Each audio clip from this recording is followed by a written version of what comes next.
اردو کور کے معزز دوستوں، میں ہوں ماجد ملک اور آپ تمام دیکھنے اور سننے والوں کو السلام علیکم۔ ناظرین گرامی، آج ہم بات کریں گے ایک ایسے ٹرک کی جس نے پورے 8500 کلومیٹر طویل سفر کرنا تھا، لیکن مسئلہ صرف یہ نہیں تھا کہ ٹرک کو اتنا لمبا سفر کیسے کروایا جائے، بلکہ اصل مسئلہ یہ تھا کہ اس ٹرک میں برف کا ایک بہت بڑا بلاک رکھا گیا تھا جسے افریقہ کے آگ برسانے والے صحرا سے صحیح سلامت گزارنا تھا۔ یعنی جس صحرا میں برف تو کیا لوہا بھی پگھل جاتا ہے، اس صحرا میں اس کو پورے 10 دن گزارنے تھے، لیکن چیلنج یہ تھا کہ کسی بھی حالت میں برف پگھلنے نہ پائے، اور وہ بھی بغیر ریفریجریٹر کے۔ جی ہاں دوستو،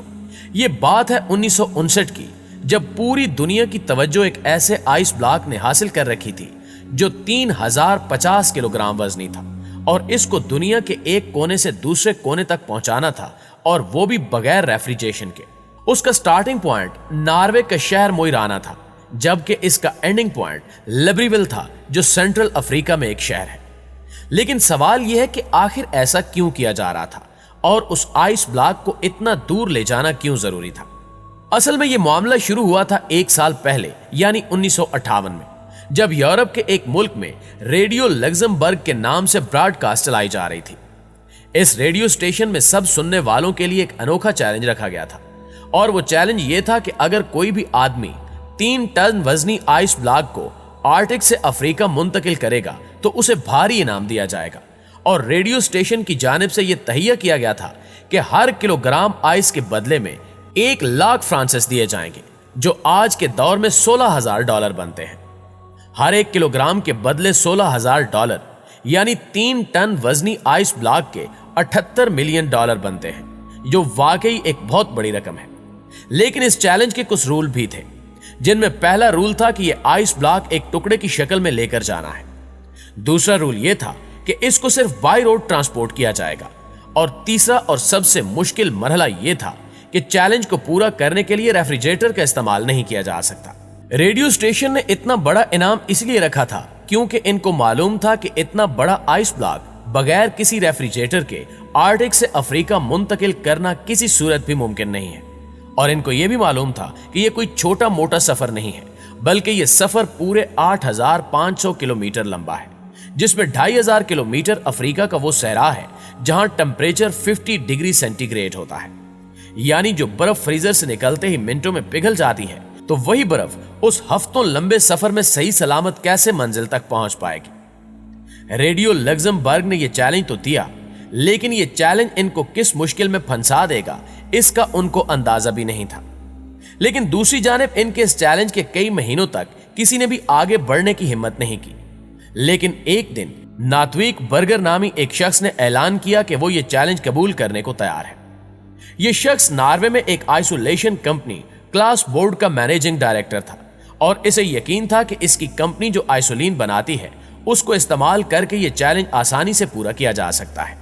پوری دنیا میں یہ بات پھیل چکی تھی کہ ایک شخص نے ریڈیو لگزمبرگ کا آئس بلاک چیلنج قبول کر لیا ہے، لہٰذا اس کام کو انجام دینے کے لیے اس شخص نے ایک ٹیم بنائی اور چیلنج کو پورا کرنے کے لیے کام شروع کر دیا، جس کی وجہ سے دنیا بھر کے نیوز پیپرز کی ہیڈ لائنز میں ناتویک نامی شخص کے چرچے ہونے لگے۔ اور اس چیلنج کو پورا کرنے کے لیے ابھی تک جو بھی کوشش کی گئی تھی، وہ جب ریڈیو لگزمبرگ کو معلوم ہوئی تو ان کو ایک بہت بڑی رقم کھونے کا ڈر لگنے لگا، اور ڈر کے مارے انہوں نے اپنی یہ آفر واپس لے لی۔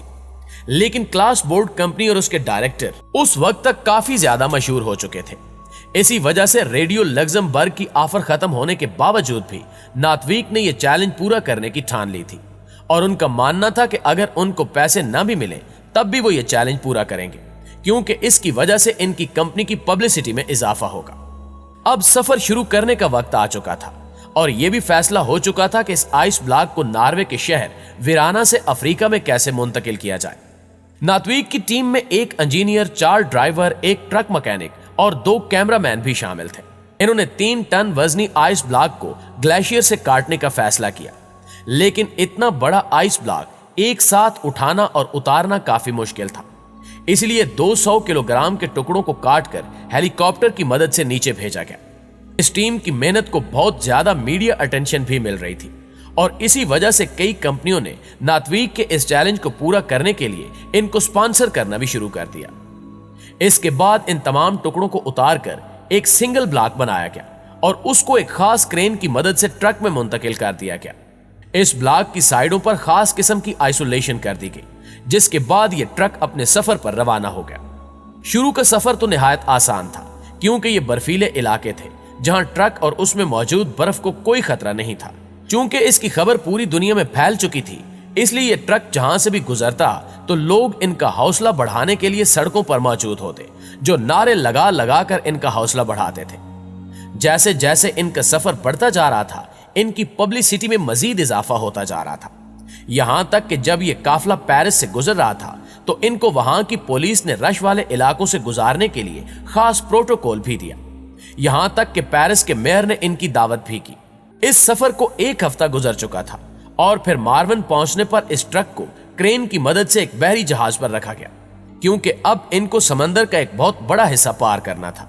اور جب انہوں نے یہ حصہ پار کیا تو سمندر کے دوسرے حصے پر کنڈیشنز بالکل ہی الگ ہو چکی تھی، کیونکہ اب ٹرک افریقہ کی زمین پر آ چکا تھا جہاں شدید اور جھلسا دینے والی گرمی تھی، اور یہی وہ جگہ تھی جہاں نہ صرف اس بلاک کے پگھلنے کا خطرہ تھا بلکہ گرم ریت پر سفر کرنے سے انجن کو بھی خطرہ تھا، اور ان کے ساتھ موجود ٹیم کی طبیعت بگڑنے کا خوف بھی منڈلا رہا تھا۔ ان سارے خطروں کے علاوہ ٹرک کو سیکیورٹی تھریٹ بھی تھا، کیونکہ جس صحرا سے وہ لوگ گزر رہے تھے اس علاقے میں جنگ چل رہی تھی اور فریڈم فائٹرز کے لوگ پہاڑوں میں چھپے ہوتے تھے جو اپنی بات منوانے کے لیے ٹرک اور اس کی ٹیم کو اغوا بھی کر سکتے تھے۔ لیکن اس خطرے سے نمٹنے کے لیے فرینچ جنرلز نے ان کے گروہ کو صحرا کے کچھ حصوں میں سیکیورٹی دی اور ان کو خاص ہدایات دی کہ آپ کو کم سے کم سٹاپ لے کر اس صحرا سے گزرنا ہے۔ لیکن چونکہ اس صحرا میں پراپر روڈز نہیں تھے، اس لیے ٹرک بار بار ریت میں پھنس جاتا تھا۔ ان کو منزل تک پہنچنے کی جتنی زیادہ جلدی تھی اتنی ہی ان کے راستے میں مشکلات آ رہی تھی۔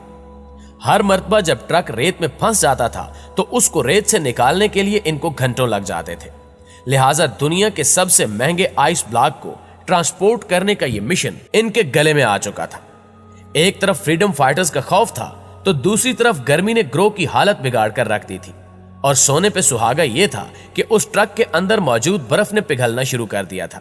صحرا سے گزرنے والے مسافروں کے جانوروں کو انہوں نے پگھلنے والی برف کا پانی بھی پلایا، جو کہ اصل میں دنیا کا سب سے مہنگا ترین پانی تھا۔ کئی راتیں ریت پر گزارنے اور مشکلات کا سامنا کرتے ہوئے یہ منزل کی جانب بڑھتے گئے اور آخر کار وہ اس صحرا کو پیچھے چھوڑنے میں کامیاب ہو گئے، اور اب ان کی منزل کافی زیادہ قریب تھی۔ پورے 28 دنوں کے سفر کے بعد ٹرک اور بچا ہوا آئس بلاک اپنی منزل پر پہنچنے میں کامیاب ہو گیا، جہاں ان کا شاندار استقبال کیا گیا۔ لیکن اس وقت سب کے ذہن میں ایک ہی سوال تھا کہ اس وقت ٹرک میں کتنی برف موجود ہے۔ لہٰذا جب ٹرک میں موجود برف کا وزن کیا گیا تو سب حیران رہ گئے، کیونکہ جب یہ ٹرک ناروے سے چلا تھا تو اس وقت اس میں 3050 کلو گرام برف موجود تھی، اور افریقہ پہنچنے پر اس برف کا وزن 2714 کلو گرام تھا، یعنی اس برف میں صرف 11% کمی ہوئی تھی، جو کہ واقعی حیران کن بات تھی۔ اس چیلنج کو پورا کرنے پر ناتویک کو انعام تو نہیں دیا گیا، لیکن ان کی کمپنی کی سیل میں بے تحاشا اضافہ ہو گیا، اور آج بھی یہ کمپنی گلاوا کے نام سے آئسولیشن بناتی ہے جو کہ پوری دنیا میں مشہور ہے۔ جی تو پیارے دوستو، یہ تھی ہماری آج کی الگ اور انٹرسٹنگ ویڈیو کیسی لگی کمنٹ کر کے ہمیں ضرور بتائیے گا۔ انشاءاللہ آپ سے ملاقات ہوتی ہے اگلی ویڈیو میں، تب تک اپنا خیال رکھیے۔ اللہ نگہبان۔